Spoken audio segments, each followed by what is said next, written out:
Hey Dramatics, welcome back. We're on last call with episode 12 of When the Phone Rings. And like the previous episode, got some ups, some downs, but this time we've got a nice, sweet finish. So watch on if you've already seen episode 12 or if you still just don't care.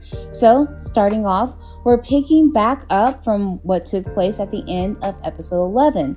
Hong Ye-ju is in the car, that gunshot goes off in her reaction. We see a smoking gun, the camera fixating on the kidnapper before we see Pak Sun from behind wobble a little bit before he drops. Hong Ye-ju whispers, "No," as a detective screams, "Get him!" Hong Ye-ju gets out of the car as the kidnapper, being hauled away, chuckles at what he just did. Hong Ye-ju runs up to her husband, seeing the shot that had penetrated as his shirt is red with blood. She sobs over him, touching his face and wondering what she could do as he goes limp. Next, she wakes up in bed alone. Soon she gets a call, which she answers, "Hello?" And then, "What?"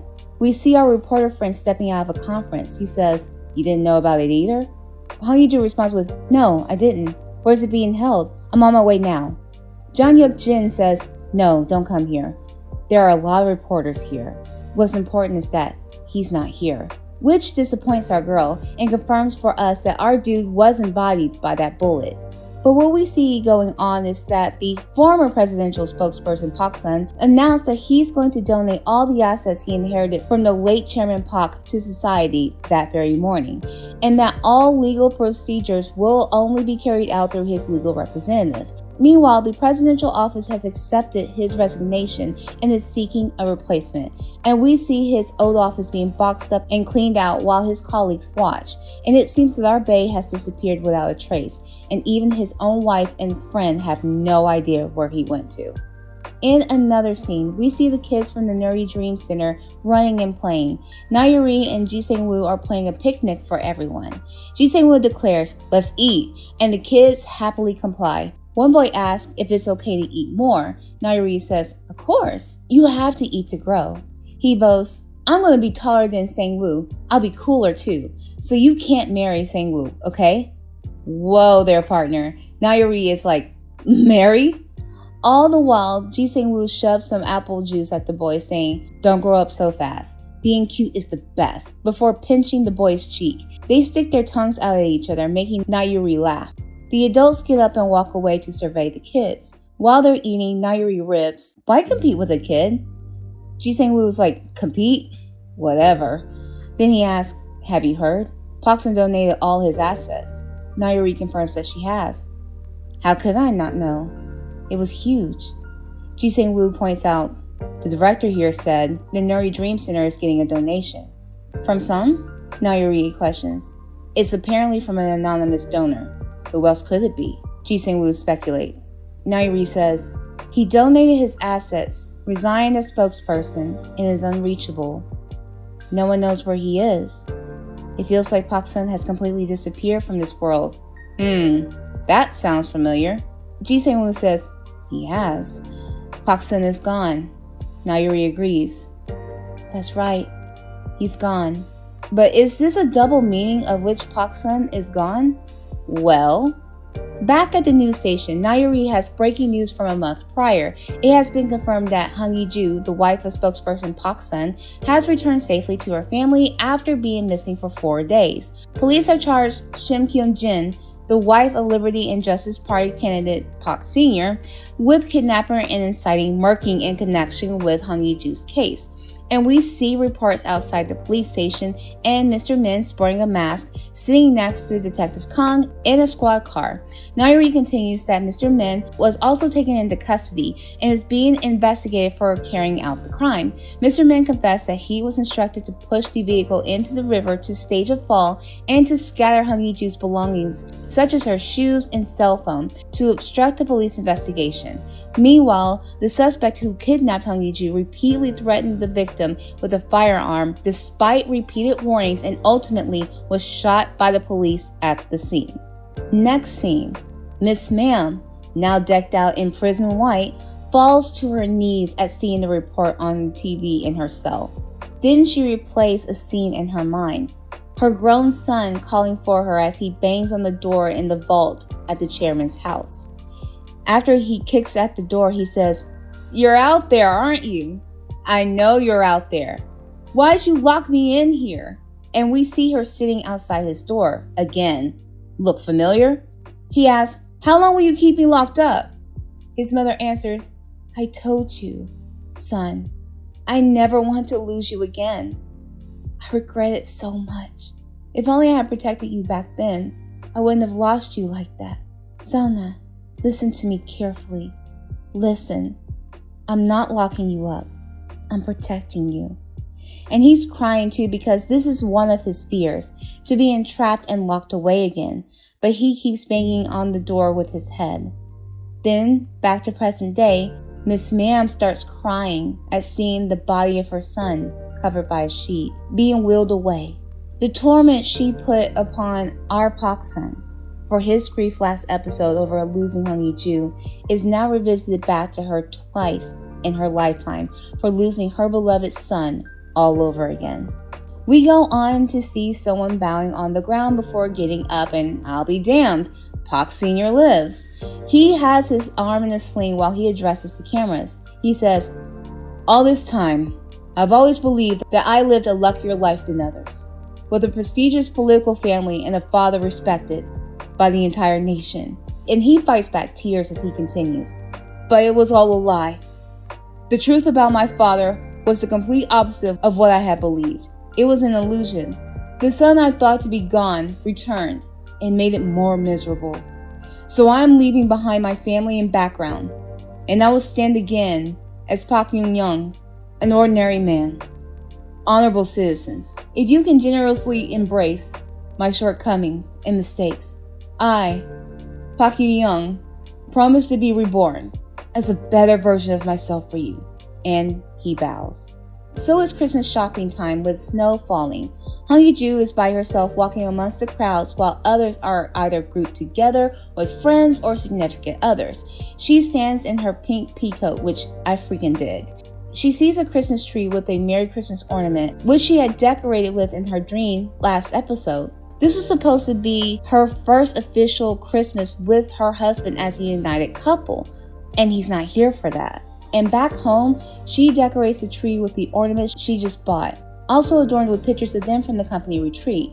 On the TV, there's a report of the presidential run where her father-in-law has come in third with 3.4% of the vote. Then Hong Yi-ju says in the end, the Pak family never produced a president. Next, we get a scene in court where Miss Mam is on trial. The judge, the defendant, offed her father-in-law and, showing no signs of remorse, once again incited murking, ultimately repeating a crime that led to casualties. This court holds the defendant accountable for this and sentences Shim Kyu-jin to life in prison. Hong Yi-ju's voiceover also says, "In the end, the mother, who failed twice to protect her son, appealed, and Miss Mam asked for the maximum sentence to be taken out of this life." Hong Yi-ju continues with, "The butler, who had been loyal to the Pak family his whole life, acknowledged his crime and showed deep remorse. Considering that the victim did not wish to punish him, he was sentenced to 5 years in prison. The Pak family scandal, which had caused such an uproar, came to an end." Then Hong Yi-ju looks at the finished tree, the pictures of her and her beloved. She says, "As for him," meaning her MIA husband, "he disappeared from the world, letting go of everything he had, apparently including his marriage, but I'll save this for later." After this, Hong Yi-ju visits Park Du-jae. He says, "You're back." So our girl has been visiting this man a lot. She says, "Have you been well?" He doesn't respond to that, but instead asks, "Why do you keep coming here? You know very well that I betrayed the spokesperson." "Before he realized your betrayal," Hong Yi-ju mentions, "he called you the most and talked to you the most." Park Du-jae agrees that he did. She reasons, "Anything is fine. Does anything from your conversations with him come to mind? Anything? Please tell me." Park Du-jae mentions, "He said he disappeared like dust. Once the revenge was over, and with everything that had driven his life, his goals and targets gone, he said he would self-destruct. Originally." That sparks her interest. Originally, she echoes. He starts with, yes, but we get a flashback scene to his room in the hospital. Park Tae-jae asking Pak Sun, what now? Did you change your mind? Arbae says, of course. I'm going to live a life after taking revenge. With the person I want to be with for the rest of my life. So Park Tae-jae confirms, I don't think he disappeared just because the revenge was over. I'm sure there's another reason. As she walks out of the visitation room, she runs into Kyung Young-woo. It just seems like it's like a tie-up reunion here. He asks, how long has it been? Have you been well? She smiles. It's been a while. Are you here to see Mr. Park? He responds with, yeah, I come often. It frustrates me when I think of the spokesperson, but I was taught to hate sin and not people. She smiles again and says, see you later. He perks up with, he used to ask me quite often. He asks what married couples talk about and how they show affection and how to be a good husband. Flashback to episode 5. Arbae asks, in your marriage, do you hide anything or deceive each other? Kang Young-woo answers with, sometimes it's necessary to pretend not to know and let things slide. Marriage takes effort, don't you think? Effort? Arbae asks. And then on the bus in episode 6, the whole I love you, ultimate love of the universe thing, I still can't stand it personally, but to all of this, there's a point. And Kang Young-woo continues with, he may have been clumsy, but he tried really hard. With teary eyes, Hong Hee-ju says, I want to hear more. Kang Young-woo ushers her to an open seat to resume their conversation, regaling her about what her husband had learned on their bus trip to the retreat and how to show affection and how much he personally misses him. Aww, give that man a hug. Just once. So Hong Hee-ju takes her dad out for a meal. And yes, this is the same place that Pak Sun and his crew went to in episode 5 when he was all giddy about her seeing that heart eyes emoji and treating him to a meal. Oh, I miss those days. Anyway, Hong Hee-ju wraps a scarf around her father's neck. She compliments, how handsome. It looks great on you. Her father agrees. She asks, Dad, do you remember? When I was little, you bought me tonkatsu every Christmas. He whispers back, tonkatsu is yummy. She responds with, I ate all sorts of delicious food every Christmas at Chairman Hung's house, but the tonkatsu we shared together was the best. I like tonkatsu, her father remarks. That's why I asked to come here. She chuckles. It was my idea to come here. Finally, the food is ready, and the server said something surprising. She says, oh, you're back again. Her father nods eagerly before cutting a piece of tonkatsu, but instead of eating the first bite, he gives it to his daughter. Really, the first man who selflessly loved her. She says, good. But, Dad, have you been here before? He's like, yep, on my birthday. I asked to come here. Asked who? Hong Hee-ju wonders. My son-in-law, he discloses. As he takes a huge bite, Hong Hee-ju is floored by that. She's like, what? And we see more of a reflection scene from Hong Hee-ju of imagining her husband guiding her father in to enjoy this meal together, being all warm and courteous to him, helping him cut up his tonkatsu, and just like he did for his daughter, Dad offers his son-in-law the first piece. Such a sweet, heartwarming scene. Hong Hee-ju's mind returns to the present. She asks, when was that? If it was your birthday, was that July? He nods his head. Oh, snap. Because remember, the time frame of the series took place in June. So he has shown up for her father. Her father and not her. Okay. Let me reel in these emotions. Oh my gosh. Anyway, but she does proceed to ask her father with teary eyes, has he come back since? Have you seen him? Her father shakes his head. So he hasn't. Hong Hee-ju walks back into their vast, empty house, looking over the tree with its Merry Christmas greeting and pictures of a relationship that didn't really get to start, which it should be celebrating it with the person in those pictures. But soon, the doorbell rings, and she opens it, and lo and behold, what's the next person you think we need to see? Song Ina. So Hong Ina is like, let's go. Hong Hee-ju lets her sister in. Hong Ina says, it's almost Christmas. I Don't stay alone in an empty house. Come with me. Her younger sister says, nothing. If you don't want to see Mom and Dad, let's go on a trip. How long are you going to stay here? Hwang sits down on the couch saying, how many times do I have to tell you? I'm not leaving this house. You'll keep waiting here? Hwang asks. It's been 6 months already. Hwang reasons. What if I leave this house and he comes back? What if he comes, but I'm not here and we miss each other? Ina, I still can't believe he's gone. After I was rescued and woke up in the hospital, I'm sure he was right next to me. When I slept for days from exhaustion, every time I woke up, he was right next to me, as if he'd always be there. And on the last night I could remember, he speaks her name so softly, soothingly, while she's in the hospital. He wipes her forehead of sweat from her nightmare. He says, it's okay. It was just a dream, okay? I'm so relieved, she says. I had a dream that you got shot. He says, no, I'm right here. So go back to sleep. So when I had first watched this episode, I was confused with the whole kidnapper shooting thing at the top of the episode, because I wondered at how the kidnapper suddenly got offed when it was revealed on TV when his mom watched it.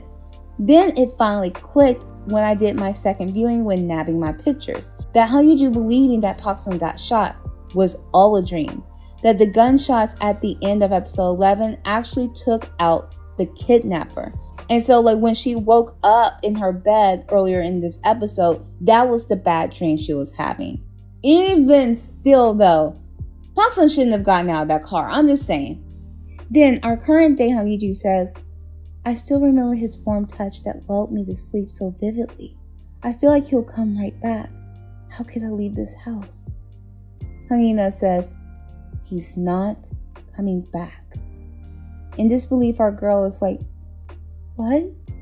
Hwang says, I thought you'd give up and move on after some time, but how was it that you can't forget? Not for a moment. Hwang gets to her feet, stepping towards her sister. She asks, do you know? Do you know why he left and isn't coming back? Do you know the reason?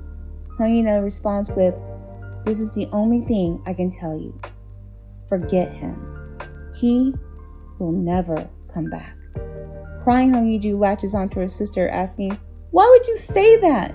Ina, tell me, please. Hwang says, Hee-jae, no matter what I say, I know you won't listen. But now, I just want you to hurt less and be happier. Hwang says no as she squats down, crying. She says, I can only hurt less and be happier if he's here. I need him so badly. I miss him so much.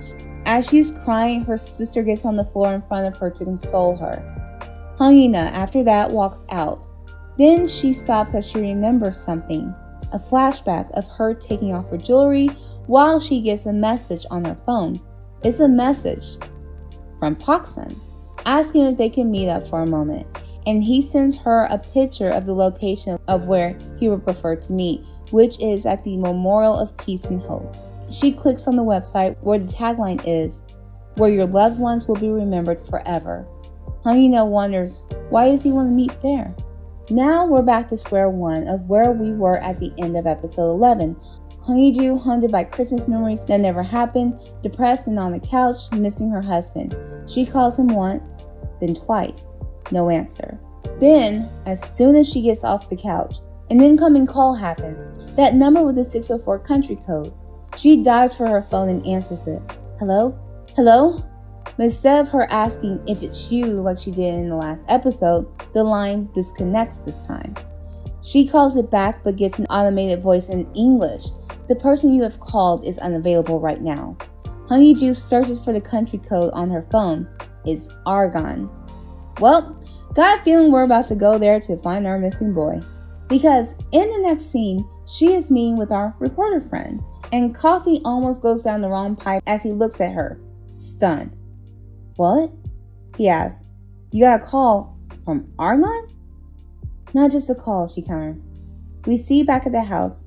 The doorbell rings. She answers it. It's a delivery man with a large envelope for her, and it's international mail. She goes to her dining room table to open it. There's a leaflet of some sort and an envelope with a letter addressed to her in English. It says, "Thank you, Miss Hong. The sign language school was built for children who lost their hearing during the war. It's thanks to your donation." "In my name?" she asked herself in Korean. So apparently her MIA husband made this big donation on her behalf. Yeah, nice gesture, but would it have been nice if he was there to talk to her period about all this? I'm just saying again. So continuing on, the letter goes on to say, "Children can communicate their voices to the world. The children's eyes are full of hope, and their future is bright and wide. Please continue to pay attention to our children so that they can dream bigger in the future." So the leaflet she got is from the Bubin International School of Sign Language, and she sees the address of the school, and what do you know? It's in the Republic of Argon. Surprise, surprise. So back with her meetup with Jung Hyuk Jin, as he flips through the leaflet, he asks, "How much did you donate?" 2 billion won. Once again, sound familiar? But our reporter friend's like, "Wait, were you that loaded?" She's like, "It wasn't me. I don't have that kind of money." "Then who?" he asks. Hung Yee-ju points out, "Didn't you work as a war correspondent in Argonne with him? Do you know of any places he might be in Argonne?" Jung Hyuk Jin asks, "What are you talking about?" Then it dawns on him. "Park-sun? Are you saying he did this? Who else would do this?" Our girl answers, and that's true, especially with the 2 billion won deal that was only a secret between the two of them. But she's like, "Look, the call from Argonne, the amount of 2 billion won, 406, 604, is this just a coincidence?" And he's like, "I don't know what you're saying. So what if I know some places in Argonne? Will you go?" Hung Yee-ju interjects with, "If you have any ideas, tell me." Our reporter friend's like, "Come on, Hee-ju. Don't you know Argonne's a war zone? Not only is it restricted to certain people, but you'll get bodied if you go." Our girl, driven by a resolution and let's be honest, a bit of crazy and grief, says, "It doesn't matter if I wither away here waiting for him or get shot over there. It's all the same to me. So please tell me. I'm not leaving before you tell me." Now, normally, it would be time for our mid-episode breakdown here of what all has come beforehand, but since this is our last episode, I'll just rehash everything at the very end, but you still might get some stray commentary like I've been doing throughout this entire episode. But as y'all have probably already figured out, I got some verbiage from Mr. MIA. Just you wait. So next scene, our Hung Yee-ju got her suitcase and passport in hand because baby, we're off to find her man. And let me say, I love the outfit on her at the airport with the pink dress and the beige jacket. Very cute combo. And even with me loving the vibe and her confidence to adventure out into this unknown, I'd personally be keeping that vibe and confidence in Korea. Sorry. Let's just get back to finding this man. Anyway, so Hung Yee-ju remembers that Jung Hyuk Jin says, "It's sunsets." She repeats it and he says, "Haven't you seen his phone's lock screen? He's crazy about them. He's obsessed with sunsets. When we were in Argonne, he'd rush over at sundown. There's an incredible spot to watch the sunset. He'd take photo after photo of the sunset sky there. And we already know why, as I had previously mentioned in that recap, shows why he prefers sunsets. And it flashes back here to the scene of when they were children, where our younger Park-sun mentions that the sky is red, like Hung Yee-ju's swollen cheek. But here she is, at the school where she gets to see the students in class learning sign language. She meets with the principal, who gives her something to drink. He says, "So many children have lost their hearing from the war. This great institution has been established thanks to you. We're very grateful." She says, in English, by any chance, is this the person who made the donation for the school in my name?" And she shows the gentleman a picture of her husband on her phone. The principal answers, "Well, we did receive the donation in your name, but it wasn't in person." Disheartened, she tries something else. "I heard there's a spot where I can see the sunset. How can I get there?" He's like, "Sunset spot? Are you referring to the Beston Chapel?" She's like, "That's the one." The principal is like, "You cannot go there right now." Why is that? Huggy asked. Because the rebels are occupying the area. You'll be bodied if you go there. So, what did she decide to do? Stay put? Go back to her hotel? Of course not. She decides to go there, of course. My word, Huggy girl. Now, I'm sure the sunset from the chapel is breathtaking and all, but I wouldn't risk my life trying to see one. But off she goes, sneaking around the rebels. That is until the rebels on foot point their guns at her. I thought she would at least make it to the church before she got spied, but no, this is where we're at. So she's captured, tied in the truck with a blindfold with other hostages. Our girl is able to see a little through the blindfold of who all is with her. And there's a loud crash as the truck comes to a stop. One soldier shouts, "Landmine!" while another one states, "Car in front got hit." So the two masked guards sitting with them in the truck get out to help out in the chaos. But soon a Jeep pulls up right behind them, and someone who's wearing a mask and covering the bottom half of his face sneaks up. He opens the back, using a knife to tear into the fabric. He gets on, starts undoing everyone's bindings, and he's still wearing his wedding ring. Gee, I wonder who it is. One by one, everyone is rescued, the last being Huggy Ju. When he gets to her, he pauses. We only see him from the torso down, and unlike the others he freed, he doesn't take her blindfold off right away, and he grasps onto her hands, which surprises her. So he's able to get her out of the truck without taking off her blindfold or the rope binding her hands. He buckles her up in the front seat of the Jeep, and by the time he hits reverse, the rebels come out looking to see that the hostages were gone and start taking shots at the retreating vehicle. Too bad he didn't do that last episode. I'm sorry, my mouth. I'm sorry, I'm just shooting off. Anyway, looks like it's just the two of them in the vehicle, so have no idea where all the other hostages scrambled off to. At this rate, it doesn't really matter, but they're being pursued and shot at. He holds her head down as they drive. He detours to lose them, eventually turning off his headlights and heading into the jungle where the car is now concealed. But he still maneuvers the car like he's done it blindfolded, holding on to Huggy Ju to keep her secure. By the time all was done, the rebels passed them by, none the wiser of where our couple is. He gets out slamming the door. He's angry. I get why, because our girl shouldn't have been there, and things could have gone really, really left considering where he just rescued her from. But, ooh, if it was me though.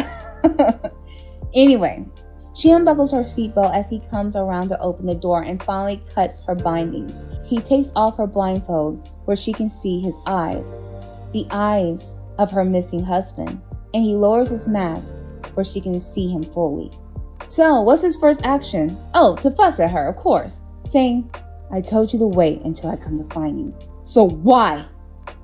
Why are you here?" At this rate, they're both tearing up. I'm sure her being so scared at being taken hostage and then finally being reunited with her husband. His reaction, I'm sure, is not only just seeing her, but how close he was at losing her again. Well, at least fire the rebels. But said rebels circle back. He guides her out of the car and they hunch down at the front of it as the rebels pass by. When they do and drive out of sight, he says, "Because of you. Do you know how many times my plans have changed? No. From the start, if you were involved, none of my plans worked. It all just falls apart. Let it fall apart." She responds, "I'll ruin everything. You're always going on about plans." So? Did anything in our relationship go accordingly to plan? It didn't for me. Divorcing you was my plan. You know what happened? I couldn't divorce you. I couldn't escape you. And now I can't live a single day without you. So I traveled halfway around the world to come here. Are you dumb? He asked. How can you say you can't live without me? How can you say that when you know everything? About what? She asked. Huggy Ju thinks back to Hangina at her sister saying, "This is the only thing I can tell you. He will never come back." She asked, "Did my sister say something?" He doesn't respond to that. Then she's like, "No. Before that." Before that is referring to the scene where his crazy nephew whispered in his ear that blew up his entire world. She asks, "What did you find out that day? Why did you look at me like that?" Silence still. Hong-Yee-Ju grabs onto him, demanding, "Answer me! What did he tell you? What was it?" In the flashback scene of the last episode, and what the kidnapper told our bae was, "Did you know? Your father, Park Jung-ho, offed Hong-Yee-Ju's little brother. Yeah, that car accident? Park Jung-ho put out a hit and ran them over with a truck. Park Jung-ho tried so hard to hide me from the world, but her little brother saw me." And then our bae says, "From the blood running in my veins to my name. The only thing I ever did right in this sinful life of mine was protect you, Hee-Ju." And he pays respects to her brother at the memorial garden, and he continues, "But it turned out I didn't protect you. Instead, I took so much from you. Your brother, your youth, your dreams. My father was the one who crushed them all." And as he cries on that, Hangina shows up. She says, "Did you finally figure it out?" Again, what's the first thing he asks about? What about Hee-Ju? Hangina confirms she knows everything. She knew everything, yet she still risked her life for you. And our bae bowls over with grief that despite everything between what he did and his father, she still loved him and wanted to be with him. And I find it quite interesting that from episode 1, we get an aloof, arrogant Park Sun. Now we get a remorseful, tearful one in episode 12. Because when he's emotional, most of the time in this series, it almost always deals with Hong-Yee-Ju. Back at the present, Hong-Yee-Ju asks, "Is that why you left me? Because you felt bad?" He says, "I didn't leave you." Oh, because Argon is just down the street. Bruh. But he says, "I needed to punish myself. I was looking for an excuse." It goes back to the hospital room after Hong-Yee-Ju was rescued, and in his voiceover he says, "Since you already knew everything and said it didn't matter, I kept rationalizing it. I thought I could just stay here, pretending not to know, make you happy from now on. When did it even start that I can't live without you? My goal was to just set you free." And as he's fighting for control with his emotions, he says, "And I felt so disgusted with myself for it. So I wanted to punish myself until I couldn't forgive myself." "How much longer do I have to wait?" she asks. "You know it too. We spent more time misunderstanding and drifting apart than cherishing and loving one another. And if I still have to wait, how much longer will it take? If you have to be punished, I should be the one to punish you." He says, "You're punishing me now. You're right in front of me, and I want to hold you like crazy. Can't you see I'm holding back?" She says, "I won't hold back anymore." And she grabs onto him and hauls him in for a kiss.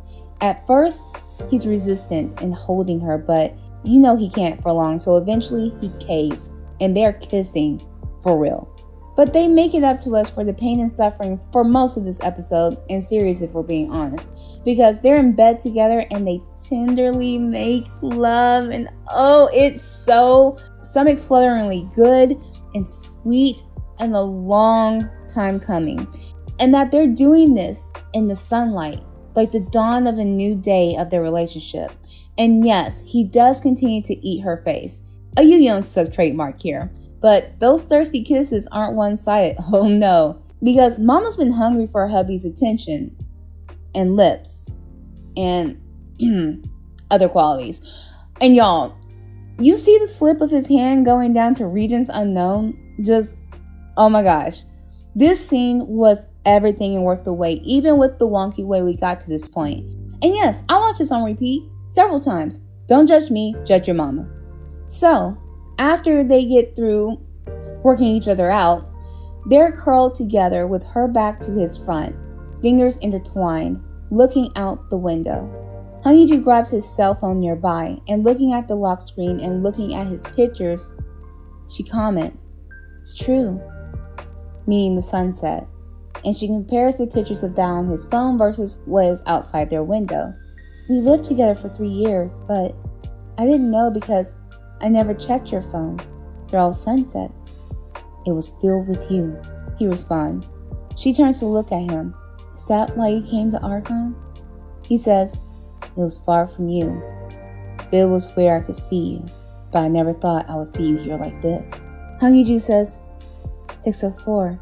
You called me from that number, right? He says, that day I had a dream. You were crying a lot, so actually that was an excuse. I just wanted to hear your voice. That being said, I didn't expect you to show up like this. Hongyu asks, why did you make a donation to the sign language school in my name? He responds with, I donated 2 billion won. Does that remind you of something? Yup. And she remembers the contract she had him read in episode 10. That 1, the groom cannot initiate divorce. 2, divorce is prohibited under any circumstances. 3, we will actively announce to the public that we are a married couple. If any of these are violated, the penalty will be 2 billion won. He says, that's right. It's my settlement to you because I'm going to break our wedding vows. Park's son will divorce Hongyu. Concerned, she says, what? He continues with, and I, not Park's son, will marry you. And they proceed back to lip smacking and possibly a second round, maybe even a third. However many times they decide to get it in, I support it. And plus, I also love that this is a pickup of when I had issues regarding him dismissing her proposal in episode 10. This is him finally accepting it. You know, the ultimate thing was when all of this was over, they were going to get married. So next scene, we transition to wedding pictures of our smiling couple, along with other poses of their wedding day and love notes all around. We see that they've moved into a new place that looks like it could be an IKEA showroom. But even with its whites, grays, and occasional blues, yellows, and reds, it's bright and cheery in comparison to the cold marble home they had before. And there's a square table set for 7, so it seems our boo-boos are about to have guests. Sure enough, the doorbell rings, where we have Kang Young-woo ringing it, because of course he would. But also joining is Hongyu-ju's original boss, Ji Sang-woo, Na-yeon-ri, and our good old reporter friend. But as soon as Kang Young-woo rings the doorbell, he turns to Ji Sang-woo and is like, do you want to switch places? Ji Sang-woo is like, what? Why? Kang Young-woo reasons, well, spokesperson will come out when this door opens. I'm feeling a bit overwhelmed and nervous. Everyone laughs at him. Then he turns to Hongyu-ju's boss, asking if she'd switch with him, where she's immediately like, nope. Jung Hyuk-jin says, this isn't the presidential office. He's not the spokesperson anymore. Don't be nervous. Kang Young-woo giddily says right before he's stone cold sober. Arbe opens the door and lets everyone inside. So the spread is so nice, even I want an invitation. Everyone compliments the makers of the food. Our boy admits that he's the one who made it, which astonishes everyone. Kang Young-woo asks, are you saying you won't let your wife lift a finger from now on? I've taught you well. And he starts laughing, which causes everyone else to do so. Arbe says, it's not that. She's not a very good cook. And his wife puts her hand over his mouth to silence him from saying so. Thing is, with that hand, it displays a wedding band our girl now proudly wears, which Na-yeon-ri comments on, and her old boss demands to see it, complimenting how beautiful it is. Then she says, I don't get it. Why get married twice, especially to the same person? Regardless, I approve of this marriage. Congratulations. The fruit of love. And Hongyu thanks her. Our reporter friend is like, by the way, is it true? Did you change your name? Ji Sang-woo asks, you did? To what? Arbe isn't forthcoming with it, so Hongyu says, Park Yu-young. Sounds closer to our actor's name, doesn't it? Na-yeon-ri says, Park Yu-young? What does it mean? Hongyu says, Yu is for only, Young is for love. Duh, so freaking sweet. Oh. But Na-yeon-ri asks, a one and only love in this world? Now everyone is having a moment at the table, which I get. Kang Young-woo is quiet, got his glass swirling, looking at his former boss appraisingly, which our newly named Park Yu-young asks, why are you looking at me like that? Kang Young-woo, congratulations on becoming the most romantic husband. Which took us 12 episodes to get to, but yes, very romantic gesture. and it makes me wonder who came up with the name between the two of them. Kang Ye-woo asks, "So tell us, when will you return to the presidential office?" Park Yu-young says, "I won't be returning there." Kang Ye-woo wonders then, "What will you do then?" Our boy doesn't say, chuckling before taking a drink from his glass, even with Hong Ye-ju looking at him expectantly, like they already have an idea of what he will be doing, but won't disclose it with anyone just yet.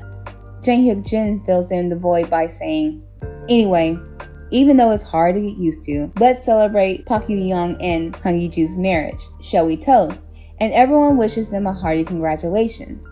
And they do a cheers to the new couple. But Ji Sang-woo, though, pops in with, "While we're at it, will you congratulate us too?" To tell you the truth, Nairi jumps in with, "We're also getting married." Y'all, the way I scrimped my scream, arms waving, squealing, kicking feet, unabashed and unashamed. I am so over the moon that my second leads got together, and now everyone's reacting to their happy news. Park Yu-young says how he had no idea and congratulates them both. And second toast all the way around. Ji Sang-woo asks, "Being married is nice, right?" Nairi says, "What? Of course it is, right?" Our reporter friend reassures, "Of course, Yuri, it's good." And they enjoy the rest of the time with each other, with our couple lovingly looking at each other and holding hands. After their guests leave and Hong Ye-ju was finished with dishes and Park Yu-young wipes down the table, he comes over to his wife and puts his arms around her. He asks, "Are you tired?" She looks at him, accusing, "You say you did all the cooking." He's like, "But it's true." She walks away, but he catches her, bringing her back in for a hug. She says, "Great job. The lively atmosphere was nice. I hope this house stays lively and never quiet." Him, "Really? Then we need someone other than us here." And we know what he's mean by that. But she holds him back, saying, "I start work at the broadcast station next week." "The station?"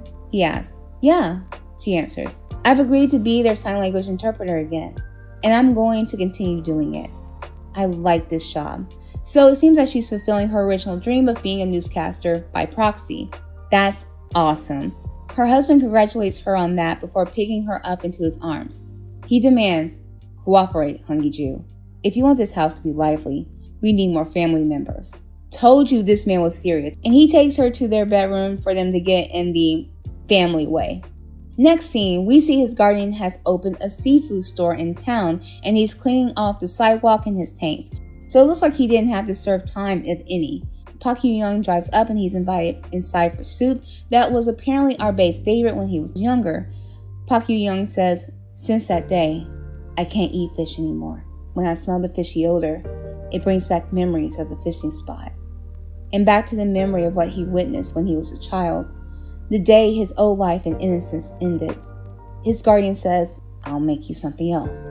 Park Yu-young says, "It's fine." And he eats. He smiles and says, "You're as good as ever."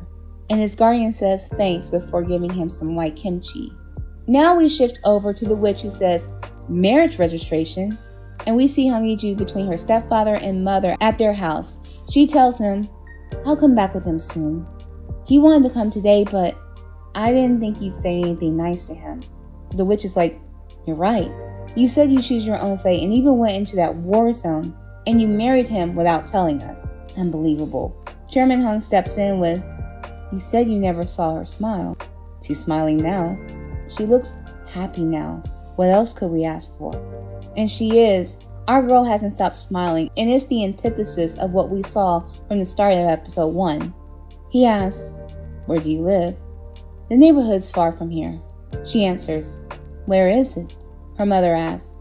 Hong Ye-ju replies, "Let's take it slow, Mom. I'll visit from time to time." That's right, Hee-ju. You've earned your boundaries with your mom. And it seems that the witch finally understands that, taking Hong Ye-ju's hand into her own. She says, "Be happy. I know how much he cares for you. So live a long and happy life." So, next person we need closure from, Hong Ina. She waits until her sister comes out to address her.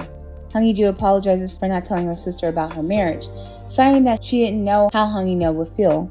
Hong Ina says, "I'm not trying to congratulate you.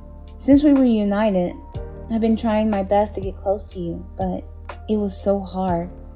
When I think about it, I don't think I did it right. Before we could get close, I should have said this to you first. Hee-Juwa, I'm sorry. I made you suffer for a long time, both as the perpetrator and the bystander. Hong Yi-Ju says, sis, I'm going to forget everything from the past. If I keep dwelling on the past, I'll be unhappy in the present. You should try it too. Forget the past. Teary-eyed, Hong Yi-Na asks, would that be okay? Hong Yi-Ju takes her sister's hand and says, I'm happy. And now, I don't doubt my happiness anymore, because I'm someone who truly deserves it. And he helped me believe that. You deserve to be happy too. Believe me. News station time. Nayuri is at the helm with breaking news, and beside her is our girl Hong Yi-Ju doing sign language. So apparently there's an ongoing attack on Poltema that's taking place in Ismail, where Korean nationals have been kidnapped by armed militants. In response, the government has set up a protection headquarters at the Ministry of Foreign Affairs and will send negotiator Park Yu-yeon. Well, our boy can't give up war zones, but at least he's putting his negotiation skills to use. Because remember in episode 1, the negotiation team wanted him, like from get-go. So we got a warning that this may have been what he would eventually end up doing. And upon hearing this news though, our girl is concerned. Maybe because this is news to her and this is the first she's heard of it, but Nayuri continues to say, the government will prioritize the safety of the hostages and make every diplomatic effort to rescue every one of them. Reporter Lee is on site now. Hong Yi-Ju looks over to Nayuri, worried about the welfare of her husband. As soon as she's done though, Hong Yi-Ju tries calling Park Yu-yeon, but she gets the number you have dialed is unavailable message. She comes home, dumps her stuff on the sofa in the living room, but soon her phone rings. She digs it out of her bag where her husband asks, what took you so long to pick up? Hong Yi-Ju ignores that, asking, where are you? Are you okay? We see our boy walking at an airport hangar. He says, the negotiations are over. I'm coming home. And you know who our Bae second in command is? It's Park Do-jae, who says that they're ready for departure. Well, looks like he didn't really have to serve long for his crimes, like a handful of months. But I also understand the reason why he wasn't in there long term, even with the acts he still committed behind the scenes. And of course, I'm sure he had gotten a deal for helping flesh out the kidnapper. Hong Yi-Ju was like, I've been waiting. Why were you so hard to reach? I was in an area with no reception, he clarifies. Hong Yi-Ju was like, then what's with your tone? Him? What's wrong with it, 406? Isn't it thrilling? Thrilling? She questions. Why, do you miss her? He admits, yes, I miss her. What do you miss? She nudges. That chilly tone in her voice when she threatened me. That sharp voice. Why did you like it? Our girl wonders. She didn't hold back, he reveals. If you're upset with me and don't say anything, I won't know. And if you stay silent, I might think I'm doing everything right. I like it when my wife doesn't hold back. Don't hold back anymore. Throw a tantrum, complain, and nag if you want. Do you promise? She says, yes. He doubles down with, do you swear? Again, yes. But if I call, what will you do for me? Him? Everything you asked me to, 406. So from now on, call me for the rest of your life. I'll answer every time as if it's the first call. Hong Yi-Ju says, then starting now, I'll tell you what I want. Listen carefully. What's that? He asks. Come home to me as soon as you can. Right now, into my arms. He whispers into the phone, I'm on my way. Because remember, y'all, their house still needs some more family members. Then we get a voiceover from our bae saying, there's a couple here now. And the scene shifts of them walking in the woods, hand in hand by themselves, talking while the voiceover goes on. And then Hong Yi-Ju comes in with, the two people have lived without being able to open up to each other. Him, would things have been different if they had been more honest and shown their true feelings? Her, and they try to make an effort now. Could they live like any other ordinary couple? Him, there's a couple here now. Her, they don't hide their true feelings and are honest with each other.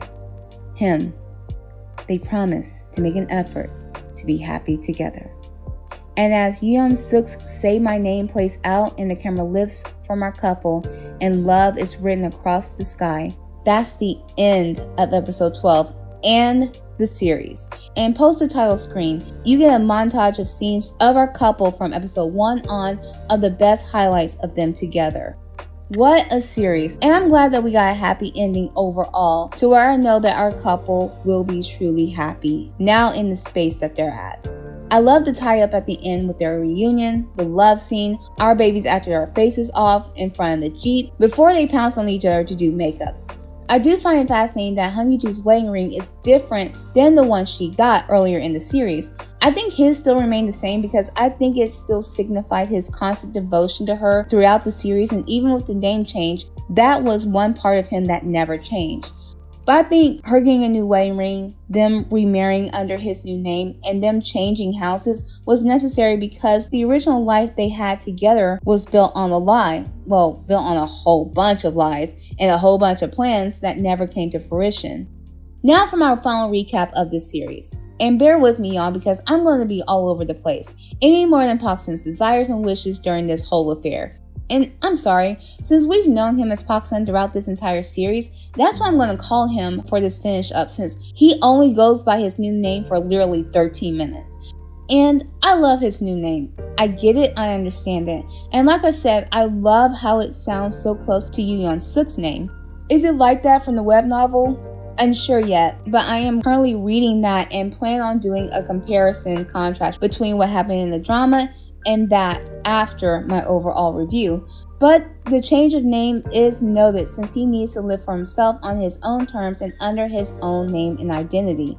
That being said, I can see why people got upset about this particular episode too, because let's talk about the elephant in the room, the big deal here, and that's Park Sun's straight up abandonment of Hong Ye-ju this episode. Not a particular healthy way to handle his shame now, is it? I was thinking this entire time about this thing that happens, especially in Black households. Like when you ask your mom especially, if you can go to the movies, what is generally the response from her? Either, do you have movies money, or there's movies at home? In other words, you're not going to the movies.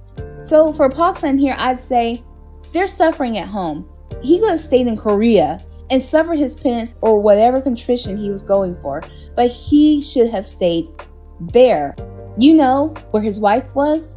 He was supposed to come with those same problems and concerns to his wife for them to work out together. Now, that's a tall order considering that both of them are very broken people in a very broken relationship trying to piece it together and make it work without any duct tape. But it doesn't help that the main person who could openly communicate without a handicap regarding hostage negotiations and open up to the entire nation about his shortcomings as a husband couldn't be that open with his own wife.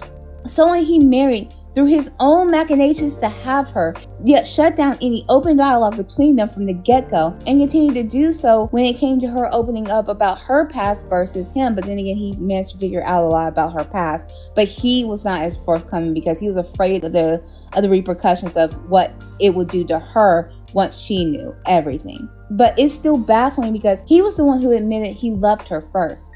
Park Sun controlled the narrative even post-episode 11 still, where he wrapped up everything with this pretty little bow of taking her father out, donating his father/grandfather's stuff to the public, donating to the Sunil Child Care Center, donating to the sign language school in Argonne, us hearing about how he loves sunsets because they reminded him of her, all these good deeds and beautiful gems, yet all the while, he just up and leaves his wife without a single word, like not one?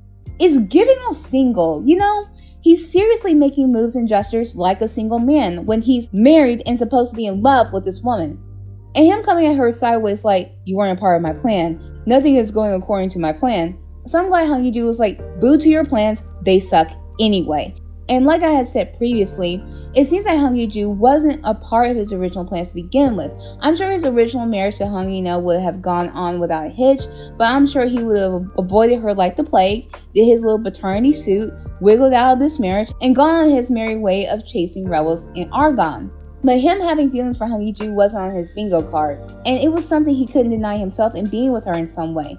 I mean, going back to episode 11, on that first scene of them entering the apartment after they first got married, I saw a video that put a different spin on what I had thought, on how bad they really wanted each other that night, because I'm sure also if he had looked at her or dressed her in any way, he would have bedded her down. That's why he was so staunch on keeping that boundary, that he was doing this for her own good and preservation when he just prolonged their suffering.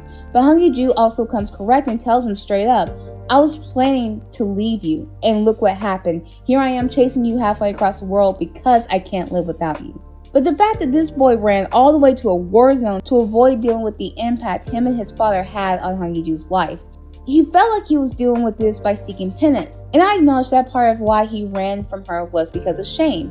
He couldn't face her, but that wasn't his sole decision to make. Their relationship wasn't physically harmful, although his neglect and abandonment of her was, and it took him twice to come to this realization.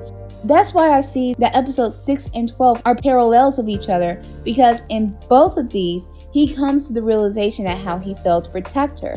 But he doesn't get that he's failing to protect her still because he's still failing her emotionally. I just don't understand how hard that is for him to get. I mean, yes, this man suffered tremendously, but Hong Ye-ju suffered the most. And she suffered without him. In fact, Hong Ye-na told him point blank about Hong Ye-ju's feelings about him. Regardless of everything, Hong Ye-ju still chose him at the end of the day. Even with knowing everything she knew, she still loved him and wanted to be with him and only him.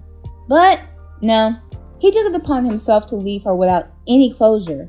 And if I'm being 100, I honestly don't think there's an existential crisis big enough in this world that should have kept that man from her. Not after the lengths he went through in episodes 6, 10, and 11 to get her back, and his absolute refusal of never wanting to give her up in the first place. Like, where was that Park Sun? Because he was sorely missed for the first half of episode 12. And now, all because some crazy dude whispered in his ear, he turns tail and runs? And what had him run away from her kind of had me like, really? That's why okay. And her chasing down her wayward husband wasn't her job to do, not in this.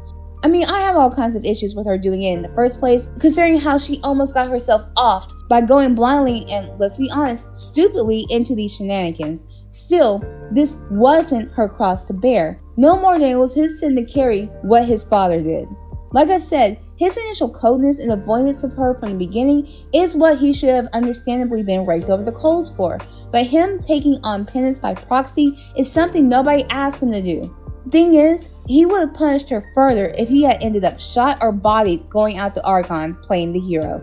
And I get that there are some people who feel like they don't deserve the good things they have in this world. I see his perspective on this whole affair, that his father, a man he shared a blood tie to, was the reason why Hong Ye-ju suffered all those years of being mute and trapped in the house like a prison, and only used as a tool helpful for Hong Ye-na to feel functional. But Park Sun wasn't the one who drove that truck that struck her and her siblings. I'm not even sure if he was in the Park's house by the time this occurred. But it doesn't help that whole sense of the father thing going on here. Park Sun's mother and kidnapper wanted Arbay to pay for merely being the illegitimate but seemingly favorite son of Chairman Park, which didn't seem justified. But Park Sun thought it was fair to do to himself because he felt unworthy of Hong Ye-ju. But on another token, his nephew also tried to harm Hong Ye-ju, but he didn't seek penance regarding that. I noticed that Park Sun penalized her a lot, worshipped her from afar to where he was afraid to touch her. Like he was afraid to touch her after he rescued her from the rebels, or even in episode 6 when they had to tumble onto the bed after he found her lacy work outfit and he ran then. But he never asked the idol of his heart about her own feelings regarding him after this whole kidnapping affair was over. All I have to say is like, he should just let her be the punisher. Let her determine the punishment. Let her decide what her future should look like.